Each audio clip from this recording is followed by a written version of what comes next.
Bonjour à tous, c'est Fleur, Fleur de Vie, médium énergéticienne. Je vous retrouve pour la 4e vidéo de la série d'explication des runes. Donc aujourd'hui, on va parler de la 4e rune qui est Ansuz. Ansuz, ça veut dire le père. Ça représente le manteau d'Odin.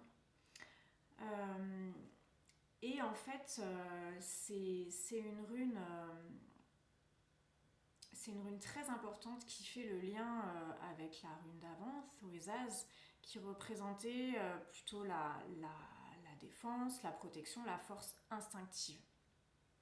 Ici, on est sur une rune beaucoup plus subtile et spirituelle, je dirais, dans le sens où c'est vraiment la rune de la force de vie, du souffle divin. Ici, on a donc un trait vertical qui représente l'Yggdrasil, l'arbre de vie, la stabilité et l'ordre divin. Et on a 2 branches comme 2 dons qui sont donnés aux êtres humains par Odin, par le père de tous les dieux. Ces 2 dons, c'est donc la force de vie, le souffle divin, et la conscience.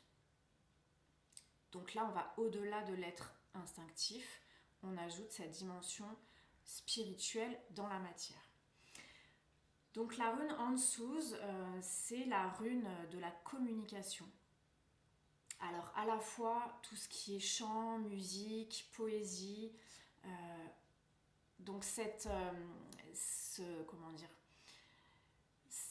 lieu privilégié qui est la gorge, qui se rapproche au 5e chakra, là d'où peut s'exprimer la voix, donc le verbe, et c'est lié vraiment à l'élément air. Comme je disais, c'est aussi la rune de l'inspiration et de l'adaptation. Donc l'inspiration, c'est cette communication qui va venir des plans subtils, des plans supérieurs et qui va pouvoir se matérialiser à l'intérieur de nous pour ensuite être transmis par notre voix. Donc c'est vraiment l'inspiration, c'est aussi ce pont, ce lien entre le monde spirituel et le monde matériel, entre les dieux et les hommes.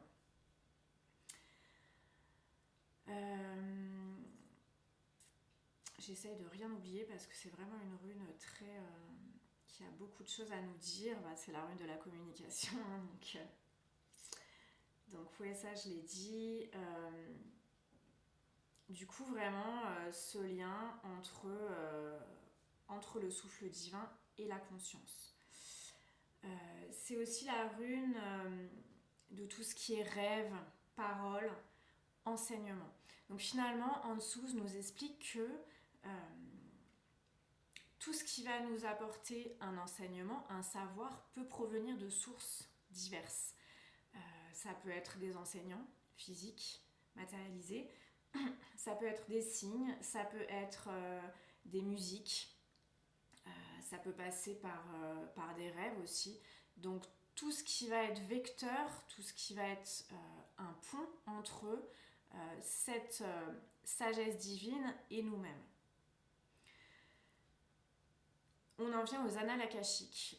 En dessous, c'est aussi une rune qui nous permet d'avoir un accès privilégié à cette source de savoir, à cette source de connaissance divine, à la fois de nous-mêmes et à la fois du monde extérieur. Et du tout, en fait, parce que on est une partie de ce tout. Et les annales akashiques nous permettent, quand c'est le moment juste pour nous, d'avoir accès à cette connaissance pour pouvoir l'utiliser de façon juste et pour le bien de tous. Donc c'est vraiment une rune importante sur laquelle on peut méditer avant de dormir. Si on sent que voilà, pendant notre sommeil, on est appelé à recevoir des enseignements particuliers, des plans supérieurs. Alors, j'ai pas parlé jusqu'à présent de l'endroit ou de l'envers pour les runes. Je vais commencer à le faire aujourd'hui. Dans les tirages, on peut prêter attention à la façon dont la rune sort.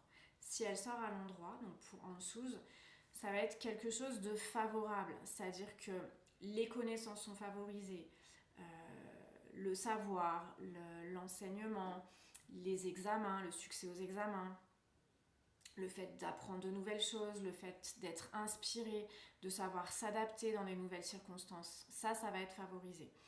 Si par contre on a tiré en dessous à l'envers, là ça va nous demander du discernement. Donc peut-être qu'il va y avoir des discours autour de nous où on va devoir se poser la question, est-ce qu'il n'y a pas de la manipulation, du mensonge? Est-ce que vraiment le fond du message est vrai, est juste et bon pour moi? Donc ça va être une certaine méfiance, une certaine prise de recul à laquelle les runes nous engagent. Ça peut être aussi, en dessous, ça peut être aussi la colère, parce qu'on a cet élément air qui peut être parfois doux, parfois très fort et très violent. Donc ça peut être sur l'envers, peut-être une colère latente, quelque chose qu'il va falloir orienter de façon constructive pour pouvoir accéder à une nouvelle étape de sagesse. Voilà pour Ansuz, donc une très belle rune, comme je disais, sur laquelle on peut s'appuyer vraiment pour élargir notre esprit, pour élargir nos horizons et pour réellement prendre conscience en nous-mêmes qu'on est nous-mêmes un canal entre ce monde divin et ce monde matériel humain. Voilà, très belle journée à tous et je vous retrouve demain pour la prochaine rune.